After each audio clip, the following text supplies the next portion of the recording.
Today, we're looking at 3 uses of this word with different meanings and pronunciations. Firstly, let's look at the nouns.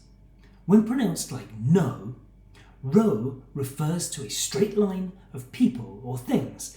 For example, my students sit at desks in rows for most of the time. Then, when pronounced like now, row means a loud, angry argument. For instance, the couple next door are always having rows. Lastly, when pronounced like no, row is also a verb and means to move a boat or move someone in a boat through the water using oars. For example, they row out to an island in the centre of the lake every weekend. Now, let's use all 3 versions of this word in a sentence. While looking at the row of boats, they had a row about who would row first. Now it's your turn.